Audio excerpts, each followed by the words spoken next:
पिंगला नाड़ी पर ऐसे भी आदमी जा सकते हैं जो वास्तविकता भगवान के लिए ही कोशिश करें कि प्रभु तुम मेरी मदद करो। इतने में देखते हैं कि एक आधा कोई उनके हाथ में एकदम से हार आ गया, हाँ भगवान ने मुझे हार दी। फिर देखा कि उनके हाथ में से कुंकू चला जा रहा है, अरे वाह वाह परमात्मा मेरे हाथ में से कुंकू डाले। फिर उन्होंने देखा कहीं से एकदम से उनके हाथ में गणेश जी की मूर्ति आ गई। हाँ गणेश जी की मूर्ति आ गई, क्या कमाल है परमात्मा का, परमात्मा ने मुझे गणेश जी की मूर्ति दे दी। क्या परमात्मा को और कोई धंधा नहीं है?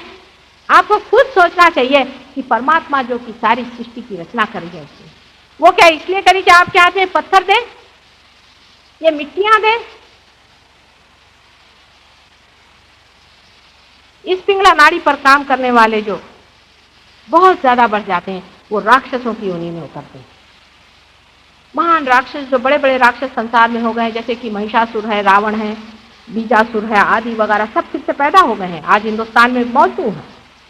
वापस सबको मार काट करके 1000 बार खत्म किया, फिर से वापस है जैसे कि वैसे, और बुरी हालत में, क्योंकि इस वक्त उन्होंने चोगे बदल लिए हैं। अपने को राक्षस नहीं कहने देते इस वक्त में, वो अपने को असुर नहीं कहते हैं लेकिन भगवान ही कहते हैं।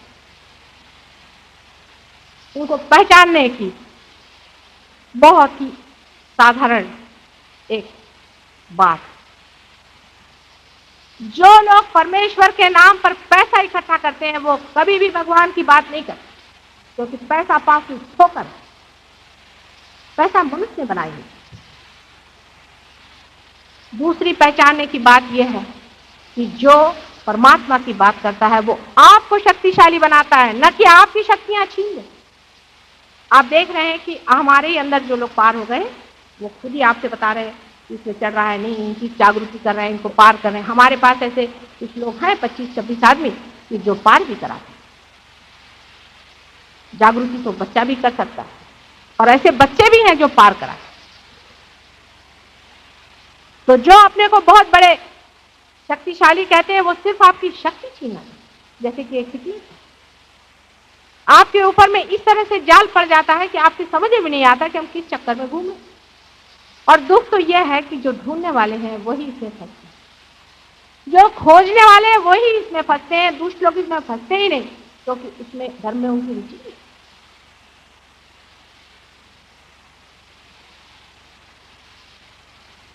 मैंने कल ही बताया कि ईसा मसीह ने एक चीज को मना किया था कि भूतों के इसमें मत जाना, डेड के पास मत जाना, डेड से बात नहीं करना। अब देखिए कि सारे आप जाएं कहीं भी, जहां जहां ईसाई लोग हैं सब यही काम करें, स्पिरिचुअल वर्क कर रहे हैं, ये सी वर्क कर रहे हैं, सेंटोलॉजी कर रहे हैं, सारा भूतों का काम। उनको पता ही नहीं कि भूतों का काम है। भूत माने मरी हुई, जैसे आज हम यहां जिंदा है, आप यहां जिंदा है, लेकिन जब हम मरते हैं तो मरते नहीं। उसको भी हमने सिद्ध करके दिखाया, आप कभी आए आपको भी दिखाएंगे हम।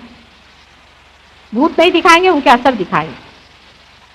और जो बाकी का शरीर है, जो सूक्ष्म शरीर है, वो जीवित रहता है, बिल्कुल जीवित रहता है, और वो परलोक में रहता है, कलेक्टिव सबकॉन्शियस में रहता है, जिसका संबंध हमारे साथ से यही पिंगला नाड़ी कराती है। कलेक्टिव सबकॉन्शियस में रहता है, और वहां से वो हमारे अंदर साइकी में आ सकते हैं। जितने भी लोग पागल हो जाते हैं वो इसी कारण हो जाते हैं।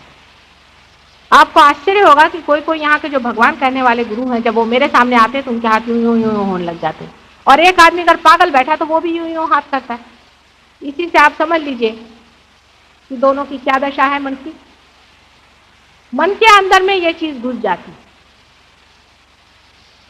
और वो इस तरह से घुसती है आपको पता नहीं चलता है। वो हमारे आज्ञा चक्र और हमारे नाभि चक्र से और हृदय चक्र से बहुत आसानी थी। जैसे रावण को यह कला अवगत थी कि वो अपने भाषणों में लोगों के नाभि में ऐसा आंदोलन देता था कि वहां से एक भूत अंदर घुसती। वो हमारे साइकी में आ जाते हैं, हम एंटाइज हो जाते हैं, उसकी भाषणों में भ्रमित हो जाते हैं और सोचते हैं हाँ। उसके बाद भाषण कुछ याद नहीं रहता, पर पता हुआ पगला गए। फिर आप चाहे जो भी उनसे करवा लीजिए, चाहे उनको नंगा करवा लीजिए, चाहे उनके सारे जेवर ले लीजिए, चाहे उनका सामान ले लीजिए, उनको बिल्कुल अभिभूत कर।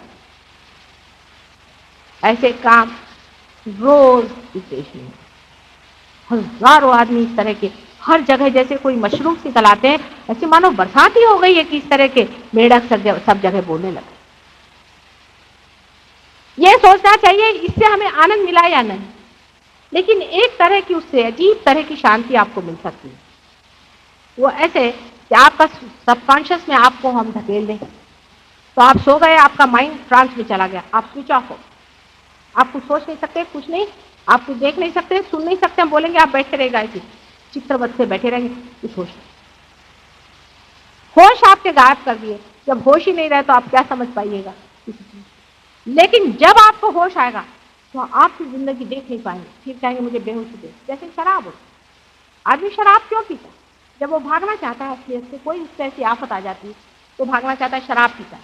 शराब पीते वो सबकॉन्शियस की ओर चला जा रहा है उसको। जब वो सबकॉन्शियस में चला गया तो मस्ती में है, क्योंकि होश ही नहीं है। लेकिन शराब जब उतर गई तो पता हुआ कि जिंदगी में पैसे लगा, हाथ पांव लटपटाने लगे। करते करते जब आदमी शराब में बहुत ज्यादा भर जाता है तो आप देखते हैं कि ऐसा आदमी संसार में जीने योग्य नहीं। इसीलिए धर्म में शराब मना है, क्योंकि आपकी चेतना पे चोट करती है। लेकिन शराब क्या चोट करेगी? जो ये एंटाइसमेंट ये लोग करते हैं, जो आप पे इन्होंने चक्र चलाए हैं। मेरी समझ में नहीं आता कि आप लोग अपनी बुद्धि संभाल के समझ लीजिए। यहाँ रखा हुआ है एक माइक है, ये उसके वहां चला गया, एक समझ लीजिए, आपने देखा नहीं किसने उठाया, चल गया। तो इसमें कौन सा बड़ा भारी है आपके लिए? विशेष रूप से कौन सा बड़ा आशीर्वाद आ गया है कि ये माइक यहाँ से वहां चला गया? बताइए आप, इसमें कौन सा आपके लिए विशेष रूप से लाभ हुआ है? या आपको हम खड़े खड़े कर कहें कि आप नाचना शुरू कर दीजिए और आप नाचने लगे, तो इसमें किस तरह का आपको लाभ हो गया? मेरी तो समझ में नहीं आता। कम से कम आधुनिक मनुष्य इतना बुद्धिशाली, इतना बुद्धिमान है कि इतना कभी भी नहीं रहा था। मनुष्य में इतनी बुद्धि ही नहीं थी कि उसको ये सारी कुंडलिनी की बातें समझाऊं और उनसे मैं कहूं कि ये बात है, कहाँ जा रहे हैं। लेकिन आज मनुष्य, आज का मानव अत्यंत बुद्धिमान है, उसकी बुद्धि बड़ी तेज और तेजस्वी। उस बुद्धि से वो चाक कर सकता है उस अंधकार को जो ये लोग फैला रहे हैं। पहले तो आमना सामना ठीक था, लेकिन ये कलयुग का मामला है। कलयुग में या आपके बिल्कुल साइकिल के अंदर घुस गए सारे राक्षस, तो इनको मारेगा भी कौन और कैसे मारे? जबकि आप सबको उन्होंने जकड़ लिया है, सारे परमात्मा के भक्तों को ही जकड़ डाला है और उल्लू जैसे घूम रहे हैं उनके पीछे में।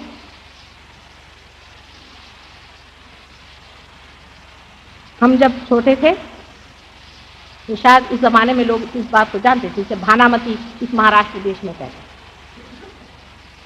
ये सब भूतों की ही चीज है, भूत लोग ये सब करते रहते हैं। और ये भूत लोग क्यों करते हैं ये भी सोचना चाहिए। भूत भी हमारे जैसे हैं, वो स्वस्थ नहीं बैठे, वही हम हैं और हम वो हैं। कल हम भूत हो जाएंगे और वो लोग जीवित हो जाएंगे। असल में मनुष्य जब जीव धारणा करता है तब वो बढ़ता है, और जब वो मर जाता है तो घटता है। घटते घटते वो छोटा सा जब एक जिसको कहते हैं कि फीटस बन जाता है, एक बीज स्वरूप बच्चा बन जाता है, तब वो फिर जन्म लेता है। लेकिन अगर उनकी इच्छा ये हो कि नहीं अभी हम क्यों जन्म ले, हम तो इनके अंदर घुस के इनका जरा सा छले, इनको सता। दोस्तों में ये बहुत ज्यादा है। या कुछ अहंकारी लोगों में भी ऐसी होती है, जैसे आपने लंदन के एक डॉक्टर लैंग का किस्सा सुना होगा कि उन्होंने एक कोई बड़ा भारी सा हॉस्पिटल खोला था और उसमें वो कार्य करते थे, लेकिन उनकी इच्छाएं पूरी नहीं हुई। वो जब मर गए तो एक सोल्जर के ऊपर में आया और उससे कहा कि मेरे लड़के से जाके बताओ कि मैं तुम्हारे अंदर आया हूँ और मैं कार्य कर रहा हूँ। तो ये सोल्जर बेचारा वहाँ गया, उसे लंदन में जाके बताया और उसने उसको बिल्कुल पूरा कन्विंस कर दिया, उसको बिल्कुल ये तय करवा दिया कि हाँ ये मेरा बाप है, क्योंकि उससे बताया कि ये गुप्त बातें तुम्हारी आपस में हुई थी, ऐसा ऐसा हुआ था। लोगों ने उसका विश्वास कर लिया और उसके बाद में उसने कहा मैं प्रैक्टिस करूंगा। अब ये सोल्जर था ना, डॉक्टर था ना कुछ, और ये जब उसकी ऑपरेशन करता था तो कहते हैं कि उसका कुछ दिखाई भी नहीं देता, खून भी नहीं दिखाई देता, पट से खून सूख जाता था। कोई ऐसा लगता था खून पोछ रहा है, कुछ करा। बहुत से लोग ठीक भी हो गए, लेकिन बाद में उन्होंने देखा कि एक बीमारी गई तो दूसरी बीमारी लग गई और अजीब पागल से हो गए। ऐसे बहुत से लोग मेरे पास अपनी बीमारी का इलाज करने आते हैं। अब तो मैं सबके वाइब्रेशन से बता देती हूँ कि किसने तुमको पकड़ा हुआ है, किसके है। सबका एक एक अजीब ढंग, इनके ढंगों को आप सुनिए तो आप आश्चर्य में पड़े। एक साहब अभी लंदन आए थे मेरे पास में, जो यहाँ पर मुझे मिलने आए थे, अमेरिकन थे, उनको मैं मिल नहीं पाई। अब ये सही बात मेरे पास आए, मुझसे कहने लगे कि मुझे ऐसी इच्छा होती है कि मैं बहुत आत्महत्या करूँ, रोज मैं कोशिश करता हूँ आत्महत्या करने की, बस मुझे यही एक बीमारी, मैं जिंदा ही नहीं रहना। तो मैंने कहा बात क्या है बताओ। तो उन्होंने एक बड़े भारी योगी जी का नाम लिया। पहले वो मुझे ट्रांस में डाल देते थे और मैं जब होश में आता था तो मुझे ये इच्छा आती थी कि सबको मर्डर करूँ, मेरे माँ को मार डालूँ, बाप को मार डालूँ, भाइयों को मार डालूँ। इतनी क्रिमिनलिटी मेरे अंदर आती थी। तो मैंने बड़ा रेजिस्ट किया। जब रेजिस्ट किया तो मेरे अंदर ऐसी इच्छा आती है कि मैं अपनी जान ले डालूं।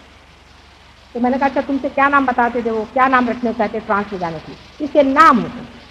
नाम इसलिए होते हैं कि जो लोग ये काम करते हैं वो अपने अपने ऐसे आदमी जोड़ लेते हैं, उनके नाम होते हैं। उनको स्मशान में कुछ इस तरह से फंसा लेते हैं कि वो लोग उनके इर्द गिर्द नाचते रहते हैं और उनके वो अनुचर होते हैं, उनके नौकर होते हैं। मैंने कहा तुम नाम लो, जिसका नाम लेने का। पहले तो बड़ा हिचकिचाया, मैंने तुमको नाम लेना पड़ेगा। कुछ आ गया मेरे चक्कर में, उसे नाम लिया। कहने लगा कि इसका नाम है श्रींग। मैंने कहा श्रींग? मैंने हाँ, उनका बड़ा भारी स्वामी था और ये था। मैंने कहा अच्छा पहले नाम तो लो। तो नाम लेते ही साथ उसके ऊपर में वो चीज आ गई मेरे सामने छुपने वाली। मैं कहा खबरदार जो तुम यहाँ से गए। उसके ऊपर मैं दूसरे आदमी की एक शक्ल देखती हूँ जो बिल्कुल काले रंग का है और बिल्कुल उसके ऊपर एक ही सींग सर में है और उसका नाम श्रींग है। मैंने उसको बांधा सब हमारा धंधा ही है। उनको बांध करके हम घर ले गए। हमने कहा आप बोलिए आगे, आप किस सिलसिले में इस लड़के पर बैठे। तब उन्होंने बताया कि ये जो योगी महाराज हैं जो अमेरिका गए थे और इन्होंने बड़ा रुपया बनाया, ये बड़े भारी पहुंचे हुए पुराने राक्षस हैं, आपके दुश्मन, आप समझ लीजिए। मैंने कहा मैं सबको समझी बैठे, आगे बोलिए। इनका ये विचार है कि संसार में एपिडेमिक ऑफ क्रिमिनलिटी लाना है। मैंने कहा भाई क्यों, इसलिए सबको मारने को लगे हो? उनको इससे क्या मिलेगा? कहने लगे कि आप इसमें यही वो चाहते कि संसार में अंधकार आए, सारे मनुष्य नष्ट हो जाएं, ये उनकी इच्छा है। इसमें तो कोई शंका की बात है ही नहीं कि वो चाहते ही हैं कि सब संसार के लोग नष्ट हो जाएं। लेकिन मैंने कहा कि ये नष्टता इस तरह से क्यों करना चाहते हैं, क्या उनके पास क्या आर्मी नहीं है अपनी? तो उन्होंने मैं एक बात बताई कि ये जो लोग हैं इनमें से बहुत से ही कम लोग हैं ऐसे राक्षस जो मनुष्य योनि में आ सकते, मनुष्य का भेष लेकर आ सकते, जो बड़े मायावी हैं, जैसे रावण है, महिषासुर है, बीजरक्त हैं आदि। लेकिन साधारण राक्षस लोग नहीं आते। मुझे बड़ा आश्चर्य है। ये बिल्कुल सही बात है, मैं आपको बता रही, कहानी नहीं बता रही, बिल्कुल सही बात है। अगर वो लड़का आए तभी तो आप उससे पूछ सकते। और उसने कहा कि नहीं, हमें ऐसे इंसान चाहिए, ऐसे दुष्ट इंसान चाहिए कि जो जा करके और इंसान के साइकी में घुस सके, क्योंकि हम लोग उनके इसमें नहीं घुस सकते, क्योंकि हम राक्षस हैं। बहुत ही कम लोगों पर हम जा सकते हैं और बड़ी मुश्किल से जाते हैं। इसलिए हम इंसानों की जान लेना चाहते हैं कि इंसानी दूत बने और उनको हम इस्तेमाल करें। इस तरह से हमारी सेना बहुत बड़ी हो जाएगी और आपका कार्य हम सर्वनाश होंगे।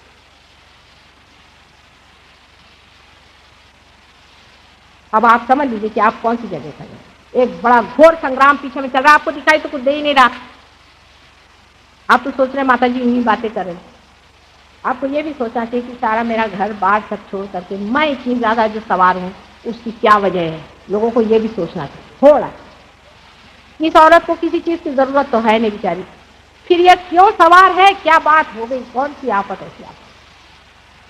ये कल युग में ही एक बड़ा संग्राम छिड़ा हुआ है जिसमें हजारों लोगों ने, जो कि महादुष्ट है, जन्म जन्मांतर से दुष्टता करते हैं। हालांकि ये कहना चाहिए कि वो भी एक ही माँ के बेटे हैं। एक बेटे अच्छे होते हैं, एक महाबुरे निहायत खराब होते हैं। ऐसे हैं जो कि कभी भी अच्छे मार्ग में आ ही नहीं सकते। वो नष्ट करना चाहते हैं सारे संसार। इसका इलाज भी सिर्फ सहज है।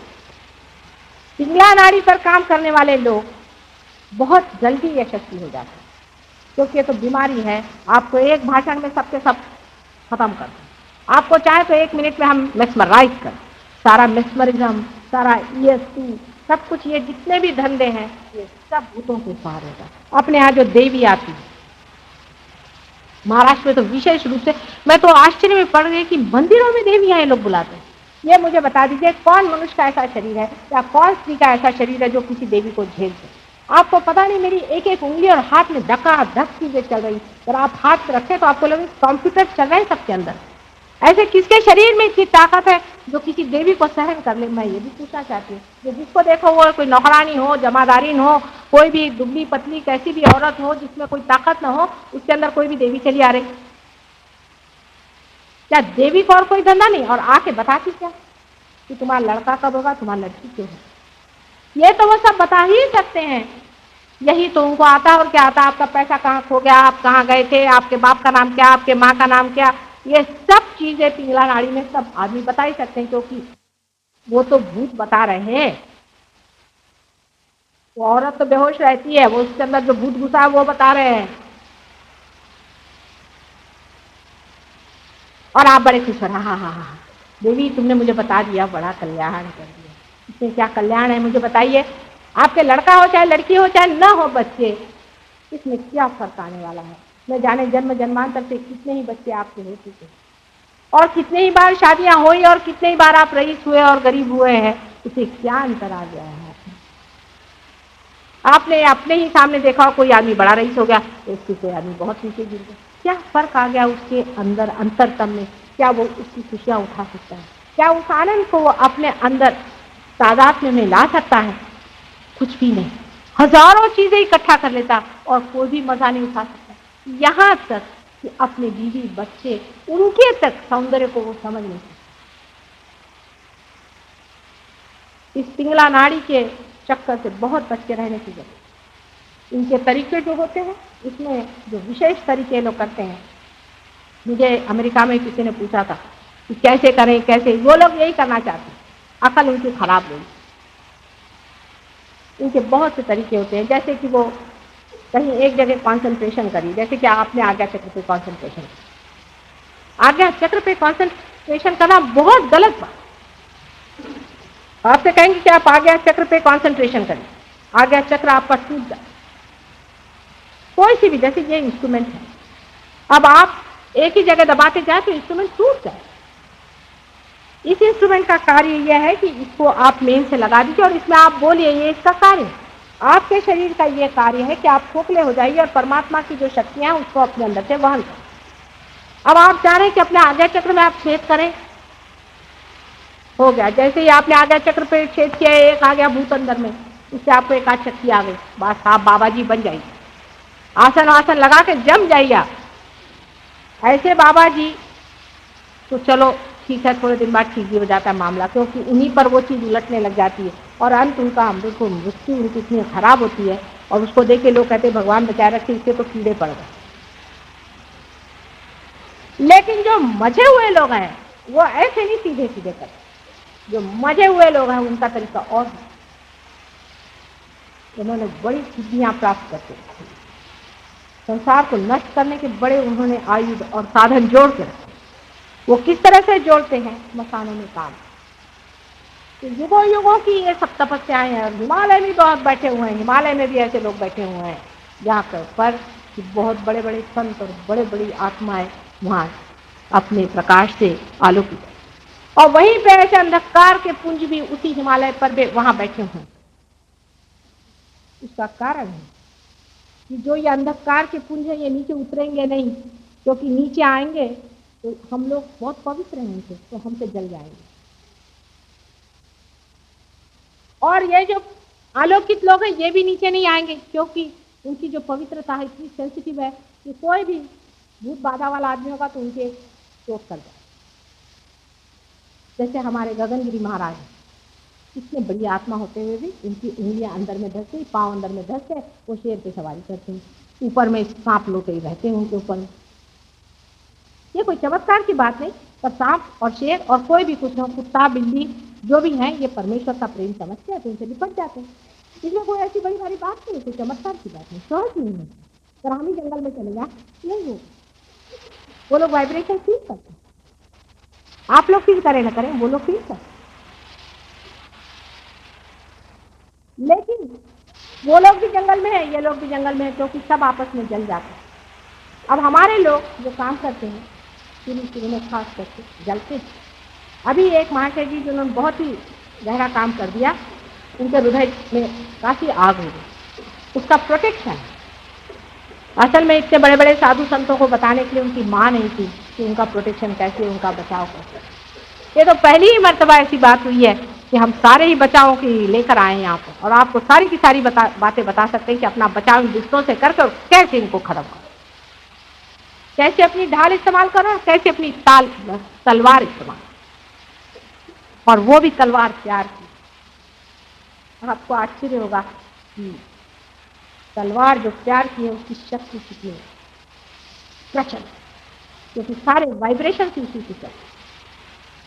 जैसे कि मैंने कल आपसे बताया, किसी ने कहा कि वियतनाम का प्रॉब्लम कैसे सॉल्व होगा, तो मैंने कहा कि अच्छा, इसको तो तुम सॉल्व नहीं कर सकते, लेकिन जिस दिन सहयोग स्थापित हो जाएगा उस दिन वॉर हो ही नहीं सकता, क्योंकि कोई बंदूक किसी के ऊपर उठा ही नहीं पाएगा। हमारे ऊपर कोई बंदूक उठा ले तो हम मान जाए, कोई हमारे सामने आके बंदूक चला दे तो हम मान जाए, हाथ जाए, क्योंकि वो हाथ भी तो चाहिए जो कि बंदूक का ट्रिगर खींच सके, हाथ थर थर थर थर कांपने लगे। और हम तो कुछ भी नहीं कहेंगे, हम हंसते ही रहेंगे, फिर उस पर प्रेम की वर्षा देंगे। ये बिल्कुल सही बात है। कल युग में भी अगर इसे आप चमत्कार मानते हैं तो आकर खुद देखिए अपनी आंखों से। मैं इसे चमत्कार नहीं मानती, क्योंकि ये चीज सारी इतनी सहज में है, मैं इसे बिल्कुल भी चमत्कार नहीं। हाँ, एक चमत्कार जरूर मानती हूँ कि सामुदायिक रियलाइजेशन आज जो हो रहा है इसको मैं जरूर बहुत बड़ी चीज मानती हूँ, और इसीलिए मेरी तबीयत बड़ी खुश है। अब भी आज अगर ये शरीर छोड़ना पड़ जाए तो मैं तैयार हूँ, क्योंकि हो गया, लेकिन नहीं, अभी भी एक बड़ा भारी संग्राम जो पीछे छिड़ गया, और इतने जोरों से ये लोग आप सबको पकड़े हुए हैं।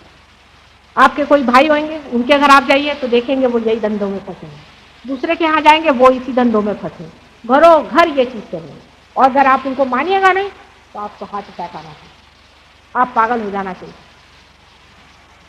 यंग आदमी के हार्ट अटैक आ जाए और वो किसी से अगर दीक्षित है, दीक्षित माने मैं उसको रियलाइज समझती हूँ, तो बड़ी कमाल है उसकी।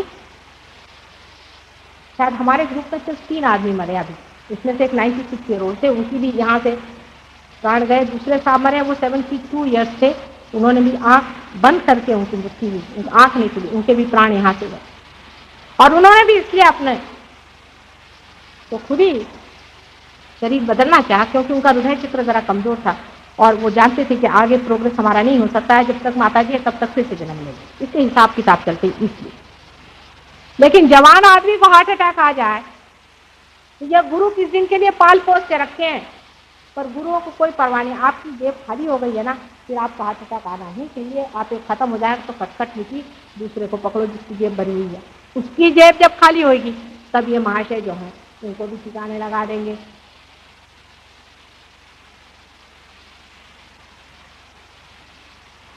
ये बड़ी भारी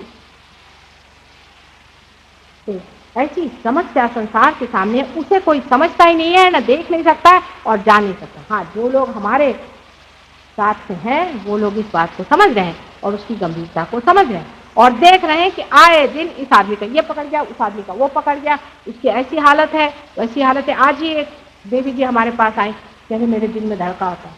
मैंने कहा कैसे? कहने मेरा लड़का, इसके लिए मैं 8 साल पहले उसके लिए फोटो ले आई थी बाबा जी का, वो भी झूठे हुए बाबा जी, मैं जानती हूँ उनको भी, और उनको घर में रखा। उस दिन से लड़का पगला हो गया और मेरी हालत खराब हो गई, मेरे हाथ में बड़ा दर्द होता ही है, वो मैंने पैर रखा वो ठीक हो गए।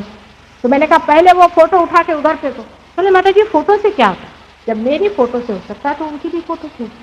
जैसे एक आदमी प्यार फेंकता है तो वैसे ही दूसरा आदमी हेट्रेड फेंकता है, उसकी भी एक बड़ी भारी साइंस, उसका भी एक बड़ा भारी तरीका है, और इसके बारे में हर एक बड़े बड़े आदमियों के लाइफ में बातें बताएंगे।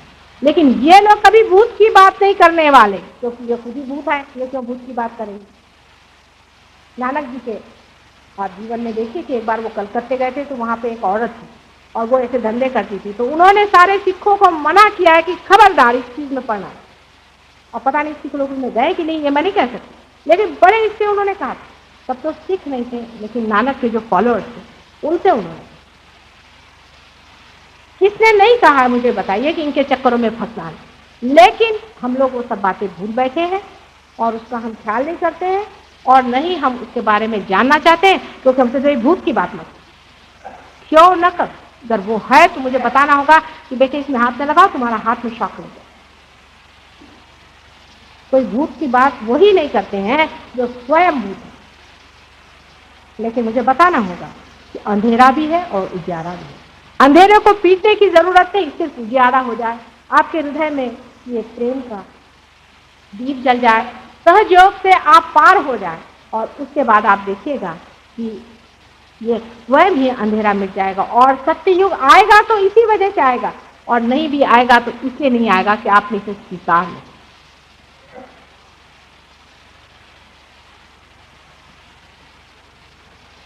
कल के प्रयोग में बहुत कुछ लोग पार हो गए थे, और आज मेरे ख्याल से जो भूतों को आज भगाया है और बहुत लोग पार हो जाएंगे। आशा है कि आज भी थोड़ा सा हम लोग कोशिश करें और कुछ लोग पार हो ही जाएं तो बड़ा फायदा हो जाए। और मेरे ख्याल से कुछ लोगों को बड़े प्रश्न पूछने की अंदर से वो आ रही है कि माता जी से ये प्रश्न पूछे, वो प्रश्न पूछे। नहीं, अभी जरा ठहर जाए। ऐसे जो लोग प्रश्न पूछना चाहते हैं तो मैं फिर से, मेरे ख्याल से 17 या 2 तारीख को है फिर से प्रोग्राम, वहाँ आऊँगी। आप मुझे वो प्रश्न लिख के दीजिए। आप प्रश्न पूछ लें, प्रश्न का उत्तर भी मिल जाएगा, लेकिन प्रश्न के उत्तर से रियलाइजेशन नहीं मिलने वाला, बातचीत से, किताब पढ़ने से रियलाइजेशन नहीं मिलने वाला। और शंकराचार्य ने खुद ही कहा था कि योग और सांख्य आदि चीज़ों में पढ़ने से रियलाइजेशन नहीं है।